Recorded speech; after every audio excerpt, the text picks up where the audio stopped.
Advent, the 23rd of December, Matthew chapter 2, verses 1 to 12. Shepherds were not the only ones to make the journey to see the child. Others would also come, but their journey would be much, much longer. To understand who those visitors were, we must lift our eyes from the miracle unfolding in Bethlehem and slide our eyes far across the map to a place far to the east, to regions far outside of Roman domination, where foreign scholars studied ancient texts and gazed at the stars, trying to read the future in the patterns they saw. These scholars were not Israelites, and to Israelites of the time they would be seen as outsiders to the covenant. But this child's coming was about to open the door wider than any had dared dream. These scholars were some of the first to grasp this. For millennia, they had steeped themselves in prophecies they read in crumbling scrolls, and one they looked to was the prophecy of a man named Balaam thousands of years before, who had proclaimed, I see him, but not here and now. I perceive him, but far in the distant future. A star will rise from Jacob, a scepter will emerge from Israel. Numbers 24:17. Such words caused him to look for a star rising one day, which would signify the coming of a king. For generations, scholars from these lands scoured the skies, interpreting celestial movements and waiting the appearance of a sign. Finally, after thousands of years of waiting, scholars who had heard these words passed down from their grandparents looked up one night and saw something. What they saw drove a group of them to drop everything, travelling hundreds of miles across the wilderness to see the fulfillment of the dreams of those who had come before them. About that time, some wise men from eastern lands arrived in Jerusalem, asking, Where is the newborn King of the Jews? We saw his star as it rose, and we have come to worship him. King Herod was deeply disturbed when he heard this, as was everyone in Jerusalem. He called a meeting of the leading priests and teachers of religious law and asked, Where is the Messiah supposed to be born? In Bethlehem, in Judea, they said, for this is what the prophet wrote. And you, O Bethlehem, in the land of Judah, are not least among the ruling cities of Judah. For a ruler will come from you, who will be the shepherd for my people Israel. Then Herod called for a private meeting with the wise men, and he learned from them the time when the star first appeared.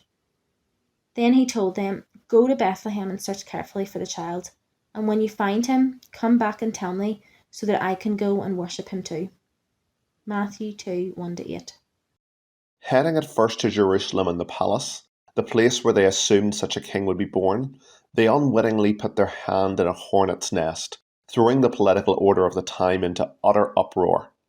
The king, a bitter puppet with his strings held by Rome, felt his blood run cold as he listened to their words. He was the king of the Jews. How dare they suggest this title belonged to another? Threats seemed to rise like ghosts around him, and he knew he would do anything to destroy this threat to his power.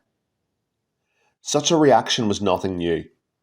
This king was haunted by a paranoia which consumed his mind, with him executing 3 of his sons and his wife over fears they were plotting against him. He was a man who would go to any length to maintain his tenuous grip on power. The message of a new king stirred fear within him. To him, the solution was obvious. Use these wise men to find the child, then eliminate him himself. While his plan failed, he was to later lash out in an act of appalling cruelty. Unaware of the chain of events they had set in motion, the Magi carried on to the small town of Bethlehem. After this interview, the wise men went their way, and the star they had seen in the east guided them to Bethlehem. It went ahead of them and stopped over the place where the child was. When they saw the star, they were filled with joy. They entered the house and saw the child with his mother Mary, and they bowed down and worshipped him. Then they opened their treasure chests and gave him gifts of gold, frankincense, and myrrh. When it was time to leave, they returned to their own country by another route, for God had warned them in a dream not to return to Herod. Matthew 2:9-12. Most of what we think we know about these men are actually mere assumptions. We do not know their number, only how many gifts they carried. We call them kings, yet they were not, only being described as wise men or magi. and they almost certainly did not arrive on the night of the birth, squeezing in alongside shepherds at the back of the stable. Matthew records Mary and Joseph having found a house in Bethlehem by the time of their arrival, and Herod's later orders to deal with the perceived threat to his power suggest the child was well beyond newborn status. We hold a lot of assumptions about their visit. But if we rub away our misconceptions, the picture that remains is remarkable. With their coming, they represent the first breath of what this child's coming meant. All were called to come, whether Israelite or not. These foreign scholars were some of the first to taste the fulfillment of the promise to Abraham that all nations would one day be blessed by his obedience. The gifts they brought also tell a powerful story. One brought gold, a gift fit for a king. To the poor Mary and Joseph, this would have been a gift of unimaginable worth, but the gift brought symbolized something more than just astounding generosity. This gift showed the Magi's belief that this was a royal child, the king who had been promised to arise from the people of Israel. Another brought frankincense. A sweet-smelling resin, this was often burned as incense during temple worship. The gift also held powerful symbolism, representing their belief that this child would serve the role of priest. Within the temple, priests would offer sacrifices on behalf of the people, with the realization that humanity was marred by the darkness in their hearts, leading to the belief that they couldn't dare approach the presence of God. A thick curtain hung between the Holy of Holies, the place where God was believed to be most present, and the rest of the temple, serving as a visible reminder of the devastating abyss between humanity and God. As a result, those who came to the temple would ask priests to approach the curtain for them, to stand in the gap and cry out on their behalf. The gift of frankincense symbolized the belief that this child would act in such a role, standing in the gap for humanity and intervening in their behalf. Interestingly, such gifts fulfilled a prophecy from years before, when Zechariah had predicted that the coming one would unite the roles of king and priest, roles which up to now had been separate. Drawing on Isaiah's description of a branch coming out of the destroyed line of kings, Zechariah predicted, "Here is a man called the branch. He will branch out from where he is and build the temple of the Lord. Yes, he will build the temple of the Lord. Then he will receive royal honour and will rule as king from his throne.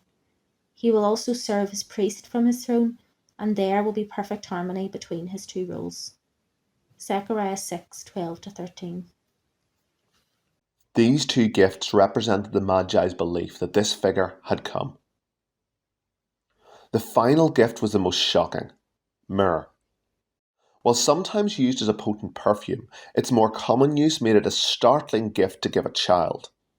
It was often used as an embalming ointment to anoint the dead. Mary and Joseph must have been shocked and perhaps even horrified by the implications of this gift, but the giver was pointing forward to a belief that this child's death would have great significance. King, priest, and dying one. One day all of these roles would combine, when a man with a mocking sign above his head proclaiming him King of the Jews was brutally executed.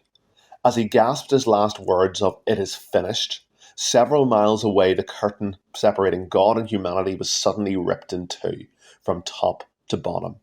Something had happened.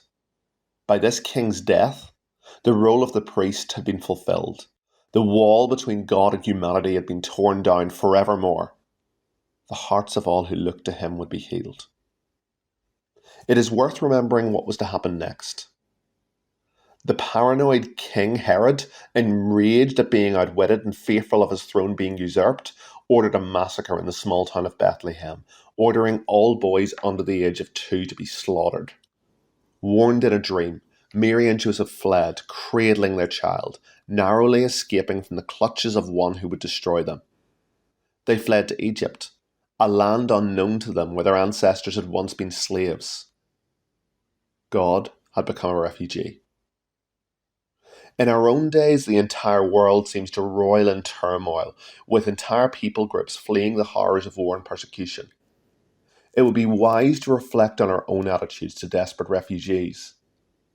If God himself was a refugee, Should it not cause us to pause and question the callous rhetoric flung at those in similar plights today, and the slamming of doors in their faces? Should it not cause us to examine our own hearts, our own words, and our own actions? One final reminder. We can fall into the seductive trap of assuming that if we follow God, every step will be blessed. We will get our heart's desires, and rainbows will shine above us as we dance on the path ahead, every step resounding to angelic song. This is not true. Mary and Joseph had received their call in glorious fashion and had just witnessed an unbelievable affirmation of the uniqueness of this little one, with gifts of unimaginable worth bestowed upon them. How their hearts must have soared in these moments. But these spiritual highs were to be followed by dark valleys, with them being forced to flee their home mere days later as refugees. The glorious call did not mean their path would be easy. Similarly, if we choose to follow the one who loves us, we should still expect hard times. Jesus himself often told his followers that will be the case. John chapter 16, verse 33.